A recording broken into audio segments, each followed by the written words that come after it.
Okay, recording start करते हैं हम लोग।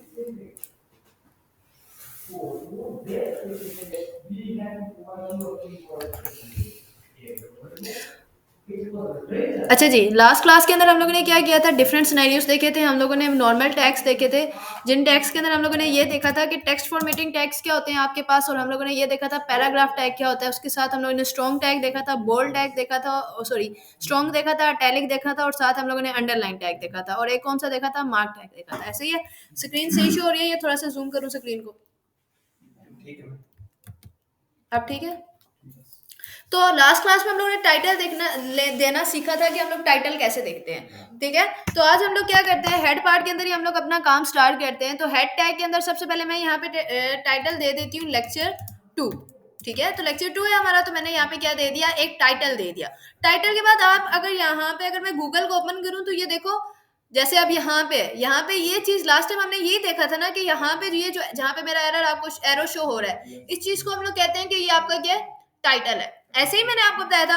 अब इस टाइटल के साथ अगर आप लोग गौर से देखो तो आपको एक आइकन भी शो हो रहा है। ठीक है।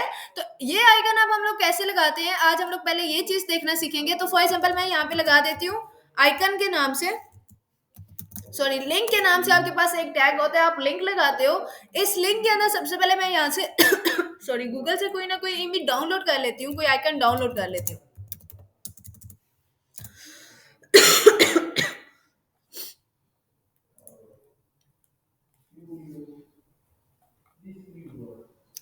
तो हम लोग कोई आइकन डाउनलोड कर लेते हैं। हम्म, चलिए, जैसे ये इमेज है, यूजर आइकन है, तो हम इसी को फॉर एग्जांपल डाउनलोड कर लेते हैं। ठीक है। तो ये यूजर आइकन जो है वो मैंने डाउनलोड करके डेस्कटॉप के ऊपर मैं इसको रीनेम भी कर देती हूँ। TH1 की जगह मैं इसका नाम रख देती हूँ user.jpg। ठीक है। और इसको मैं क्या कर देती हूँ, डेस्कटॉप के ऊपर मैंने इसको क्या कर दिया, सेव भी कर दिया।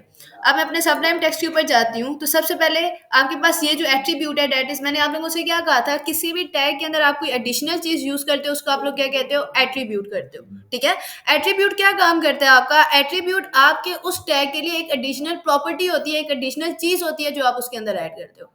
सही है। आपने देखा होगा ना, आप लोग अगर किसी को चाय वगैरह पेश करते हो, तो चाय के अंदर अगर आप चाय के साथ एडिशनली कोई चीनी रख दी या कोई बिस्किट रख दिए, तो वो एक एडिशनल चीज है, वो आप एक अलग से अलग चीज रखते हो। ठीक है। सेम एज इट इज, आपने अगर अपने टैक्स के अंदर कोई चीज एडिशनल यूज करनी होती है, तो हम उसको क्या, उसके लिए क्या यूज करते हैं, एट्रीब्यूट्स यूज करते हैं। ठीक हो गया। तो जहां पे आप देखो हम लोग आइकन यूज कर रहे हैं, तो यहाँ पे REL के अंदर जो हम लोगों ने स्टाइल शीट लिखा हुआ है, इसकी जगह मैं क्या लिख दूंगी, आइकन। टाइप को हम लोग ऐसा इमेज हम लोग आइकन यूज कर रहे हैं, तो हम यहाँ पे लिखेंगे इमेज। इमेज के साथ मैं क्या लिख दूंगी, एक्स आइकन। और HREF के अंदर जो जिस इमेज को आपने ऐसा आइकन शो करना होता है, आप वो चीज लिखते हो।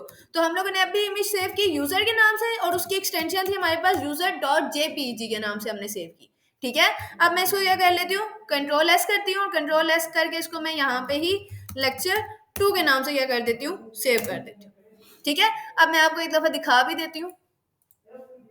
तो ये देखो, user.jpeg, हमारे पास jpeg उसकी एक्सटेंशन है। तो आप जब भी कोई इमेज डालते हो, साथ उसकी एक्सटेंशन लिखना मस्ट है। ठीक है। तो अब मैं अगर इसको ओपन करती हूँ, तो ये देखो यहाँ पे लेक्चर 2, और लेक्चर 2 के साथ यहाँ पे अब आपको एक image as a icon show हो रही है। ठीक है। तो समझ आ गई कि आप इमेज को कैसे आप एज आइकन शो कर सकते हो।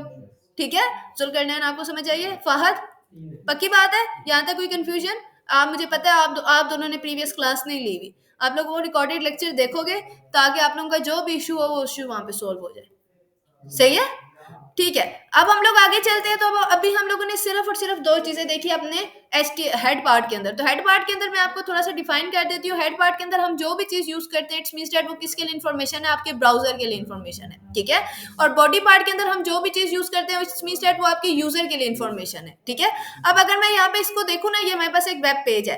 तो इसके अंदर ये जो फर्स्ट 2 लाइन्स है, इसको समझ लो ये आपकी ब्राउजर है। ये जो ब्लैक 2 लाइन, ब्लैक कलर की 2 लाइन्स है, इट्स मींस दैट मैंने यहाँ पे कोई भी चीज इंप्लीमेंट करनी है, तो मैं किस में लिखूंगी, हेड पार्ट में लिखूंगी। और ये पूरा जो आपको व्हाइट पेज शो हो रहा है, इट्स मींस दैट ये आपकी, यहाँ पे मैं जो भी चीज लिखना चाहूंगी वो किसकी इंफॉर्मेशन होगी, यूजर के लिए इंफॉर्मेशन होगी। ठीक है। समझ आ गई बात? यहाँ तक किसी बच्चे को कोई कंफ्यूजन? ओके। तो फिर हम लोग आगे चलते हैं। टाइटल और लिंक हम लोगों ने दे दिया। लास्ट क्लास में हम लोगों ने एक टैग यूज किया था, जिसको हम लोग क्या कहते हैं, पैराग्राफ टैग। तो पैराग्राफ टैग के साथ मैंने आपको डमी डाटा लेना बताया था कि आप सिंपल लिख लो लोरियम, और साथ आप क्या प्रेस कर दो, टैब प्रेस कर दो, तो आपका इस तरह का करके आपको एक पूरा पैराग्राफ शो कर देते हैं, ठीक है। अब पैराग्राफ के अंदर लास्ट टाइम हम लोग ने जो टैग्स यूज किया है वो भी मैं थोड़ा सा रिवाइज कर देती हूँ ताकि ये दोनों इन दो बच्चों को भी क्लियर हो जाए, ठीक है। तो सबसे पहले जैसे आप एमएस वर्ड के अंदर बोल्ड करते हो ना टेक्स्ट को, बोल्ड बोल्ड भी करते हो, टैलिक भी करते हो, अंडरलाइन भी करते हो। तो अगर मैंने अपनी वेबसाइट के अंदर किसी टेक्स्ट को बोल्ड करना हो तो उसके लिए आप जो टैग यूज करते हो वो आपके पास होता है स्ट्रॉन्ग का टैग, ठीक है। तो फॉर एग्जाम्पल मैं यहाँ पे टैग लगाती हूँ स्ट्रॉन्ग, और इस स्ट्रॉन्ग के टैग को मैं क्लोज कर देती हूँ यहाँ पे, ठीक है। तो स्ट्रॉन्ग स्ट्रॉन्ग का टैग मैंने ऊपर यूज किया, और नीचे जब हम स्लैश के साथ लिखते हैं इट्स मींस दैट ये आपका क्लोजिंग टैग है, ठीक है। आपके टैग जो है वो ओपन भी होते हैं, आपके टैग क्लोज भी होते हैं, ठीक है। अब अगर मैं इसको रिफ्रेश कर रही हूँ तो ये देखो, ये चीज आपके पास अब किस तरह आपको शो हो रही है, बोल्ड करके आपको शो हो रही है, सही है। फहद समझ आ गई आपको, और जुल्करनैन आपको, ठीक है। अब इसी तरह अगर मैंने अपने टेक्स्ट को अंडरलाइन करना है या सब, चलो पहले मैं कहती हूँ मैंने अपने टेक्स्ट को टैलिक करना है, तो टैलिक करने के लिए आप यूज करते हो ईएम का टैग। मैंने यहाँ पे ईएम यूज किया, और फॉर एग्जांपल मैं इस ईएम को यहाँ पे अब मैं क्या कर देती हूँ, क्लोज कर देती हूँ, ठीक है। कंट्रोल एस, अब देखना, तो ये देखो ये चीज अब आपके पास क्या होगी है, अटैलिक होगी, सही है।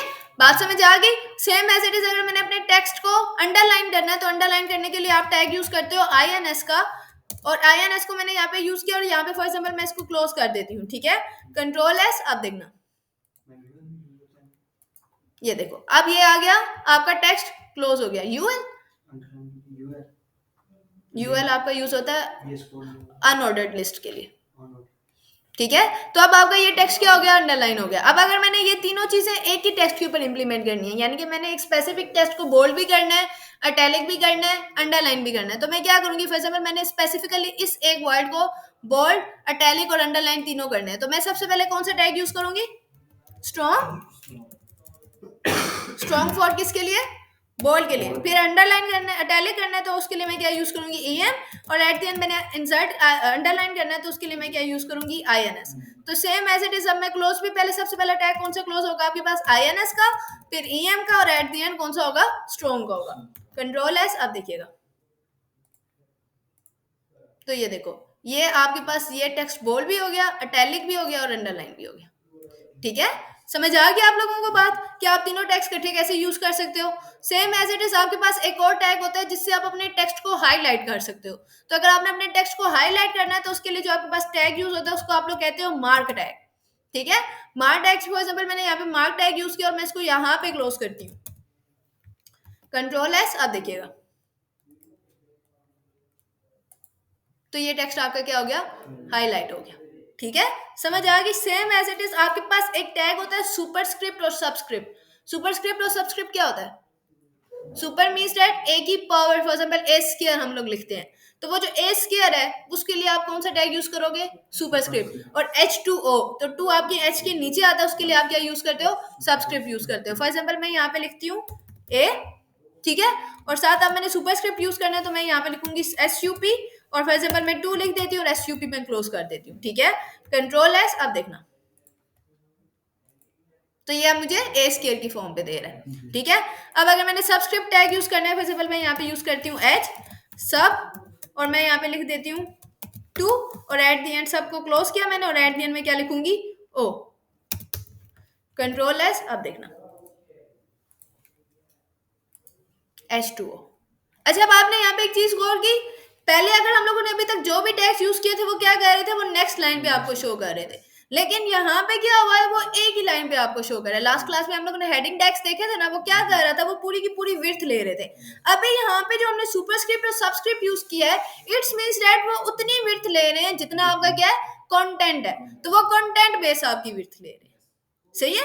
क्योंकि अगर वो कंटेंट बेस विड्थ ना ले रहे होते तो ए था तो 2 नीचे वाली लाइन पे आता, same as it is H अलग लाइन पे आता, 2 अलग लाइन पे आता, ओ अलग लाइन पे आया, तो इट्स मींस दैट ये चीज आपकी क्या कर रही है, कंटेंट बेस विड्थ ले रही है, ठीक है।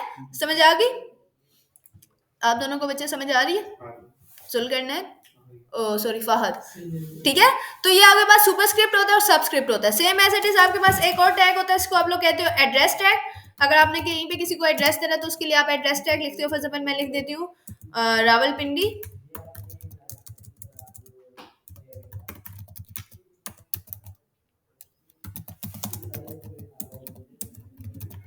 रावलपिंडी पाकिस्तान, ठीक है, और मैंने एड्रेस का टैग क्लोज कर दिया। आप देखिएगा, तो ये देखो, इट्स मीन्स दैट आपका एड्रेस का टैग भी कौन सी विड्थ ले रहा है, वेब पेज विड्थ ले रहा है, क्योंकि अगर वो कंटेंट बेस विड्थ लेता है तो H2 के आगे आपको रावलपिंडी और पाकिस्तान लिख के देता। और ये देखो, अब वो उसको ऑटोमेटिकली उसने क्या कर दिया, टैग कर दिया, ठीक है।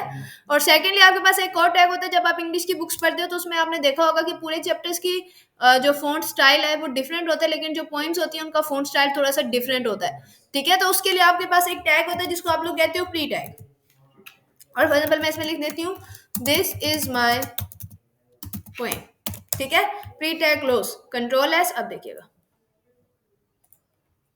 ठीक है, तो समझ आई, इसका text as compare to other text क्या है, बिल्कुल डिफरेंट है, ठीक है।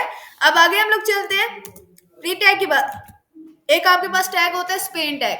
स्पेन टैग में क्या करता है, आपकी कंटेंट बेस विड्थ लेता है, ठीक है। फॉर एग्जांपल मैं यहाँ पे लिखती हूँ हेलो स्पेन क्लोज, फिर मैंने एक और स्पेन ले लिया, उसमें मैं लिख देती हूँ हाय स्पेन क्लोज, और एक स्पेन टैग और लेती हूँ मैं, और इसके अंदर मैं लिख देती हूँ बाय और स्पेन क्लोज, ठीक है, कंट्रोल एस। अब देखो,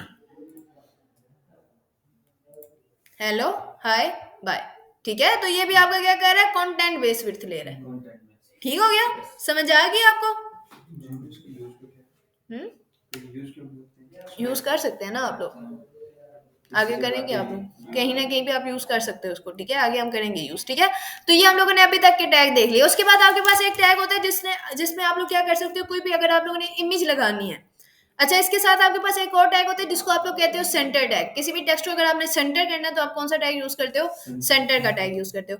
फॉर एग्जाम्पल ये जो मैंने यहाँ पे दिस इज माई पॉइंट, इसको मैंने सेंटर करना है, ठीक है। तो मैं क्या करूंगी, स्टार्टिंग में यहाँ पे प्री टैग से पहले मैं क्या लिख दूंगी, सेंटर, और इस टैग को मैं क्लोज क्या करूंगी, एट द एंड में इसको क्या कर दूंगी, क्लोज कर दूंगी, कंट्रोल एस। अब देखना,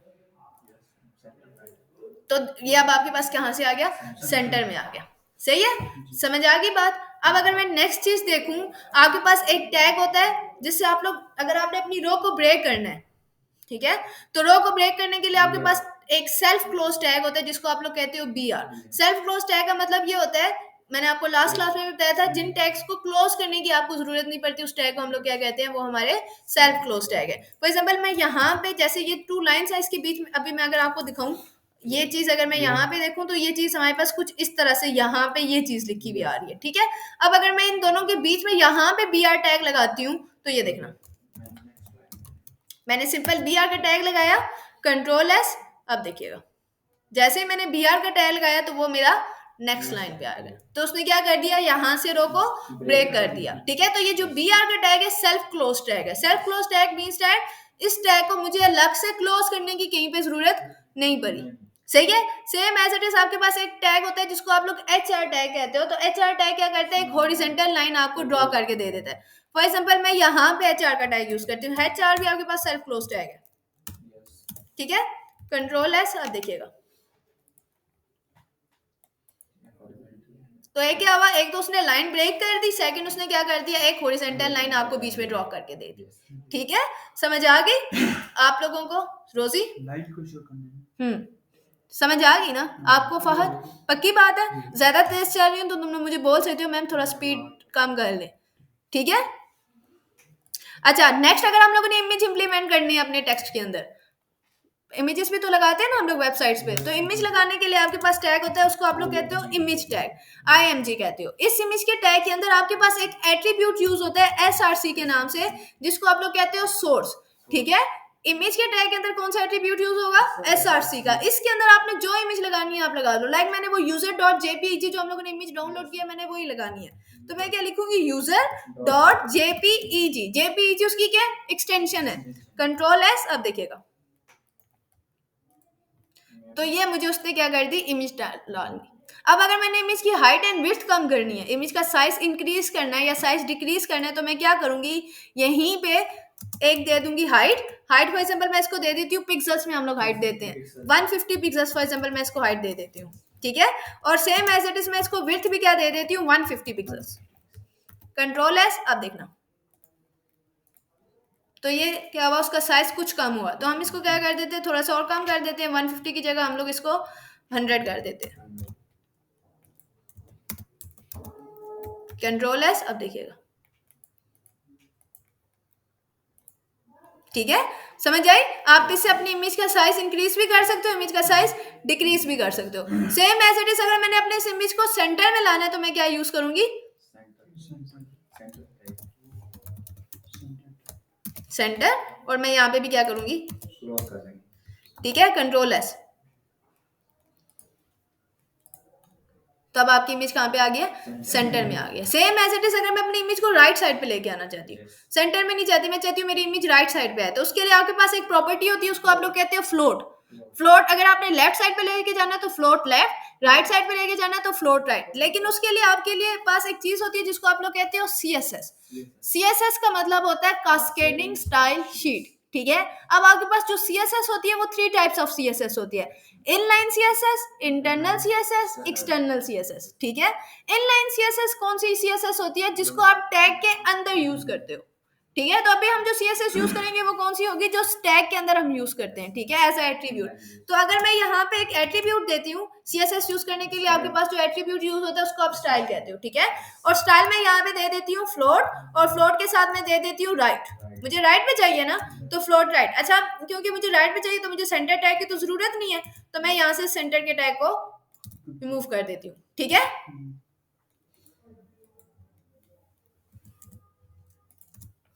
कंट्रोल एस, अब देखना, तो इमेज मेरी कहां पे आ गई, राइट साइड पे आ गई। अब सेम एज इट इज, अगर मैं फ्लोट की जगह लेफ्ट करती हूँ, कंट्रोल एस, अब देखना, तो इमेज मेरी कहां पे आ गई, लेफ्ट साइड पे। अगर मैं फ्लोट सेंटर करती हूँ तो फिर सेंटर में आएगी, नहीं आती, ठीक है। हमेशा आपके पास फ्लोट में दो प्रॉपर्टीज होती हैं, एक राइट और एक लेफ्ट, ठीक है। फ्लोट सेंटर से आपकी इमेज कभी भी सेंटर में नहीं आती, ठीक है। सेंटर के लिए आप सेंटर का टैग यूज करते हो,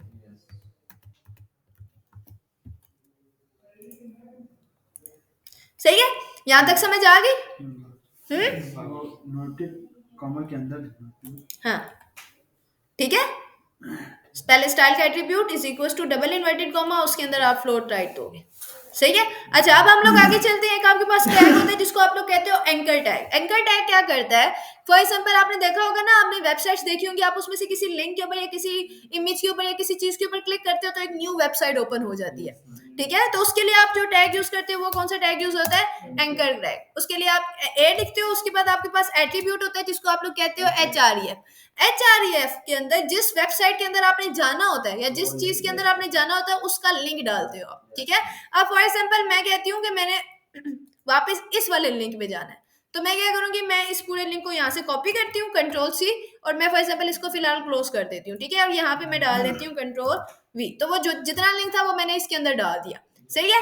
इस एचआरईएफ के बाद मैं लिख देती हूँ कि यहाँ पे क्लिक मी का मैं एक टैग लिख देती हूँ कि वो क्लिक मी के ऊपर जैसे ही क्लिक करे तो एक वो ओपन हो जाए, और मैं एंकर के टैग को क्लोज कर दिया, कंट्रोल एस। अब देखिएगा, मैंने रिफ्रेश किया तो ये मेरे पास क्लिक मी आ गया, मैंने इसके ऊपर जैसे ही क्लिक किया, अब देखना वो ऊपर, ये देखो, आई बात समझ, तो वो आपके पास ओपन हो गया। लेकिन अब आपने एक चीज गौर की कि आपके वेब पेज के ऊपर ही वो चीज ओपन हो रही है, यानी कि मैं इसके ऊपर क्लिक कर रही हूँ तो मेरा वेब पेज जो है वो छुप जाता है और उसकी जगह एक न्यू स्क्रीन ओपन हो जाती है। अब मैं अगर ये चाहती हूँ कि मेरे वेब पेज के ऊपर वो ओपन ना हो बल्कि एक न्यू टैब के ऊपर ऊपर ओपन हो, तो मैं क्या करती हूँ, आपके पास एक एट्रीब्यूट होता है, उसको आप लोग कहते हो टारगेट।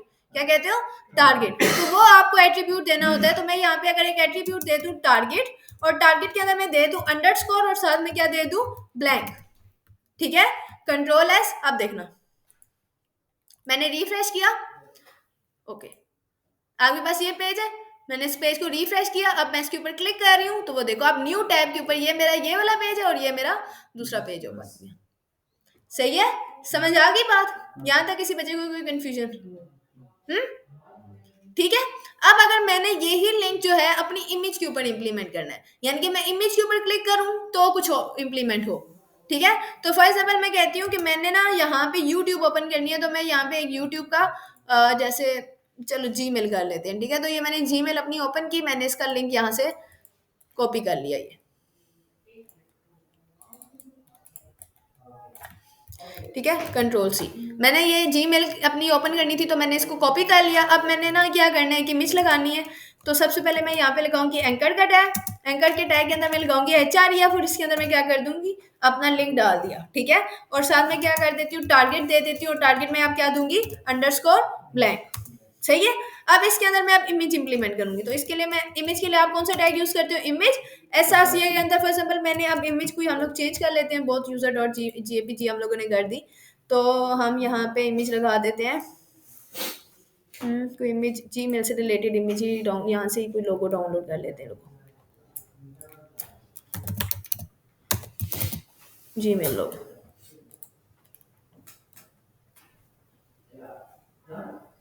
फॉर एग्जाम्पल ये मैंने कर दी। ठीक है, इस इमेज को मैं सेव कर लेती हूँ। सबसे पहले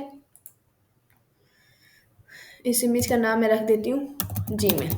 ठीक है, तो एक्सटेंशन इसकी क्या है, JPEG है। ठीक है, मैंने इसको सेव कर लिया। अब मैं क्या करूंगी, इमेज के SRC के अंदर मैं डालूंगी gmail.jpeg। ठीक है, उसके बाद इमेज का टैग क्लोज कर दिया और साथ में मैंने एट द एंड क्या कर दिया, अपना एंकर टैग भी क्लोज कर दिया। ठीक है, कंट्रोल एस। अब देखिएगा,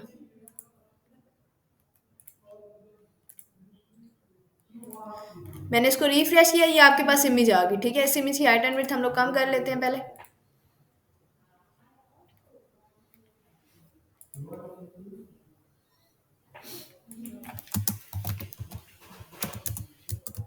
अभी आप लोगों ने हाइट एंड विड्थ लेना देखी है कि हम लोग हाइट एंड विड्थ कैसे देते हैं, ऐसे ही बात है।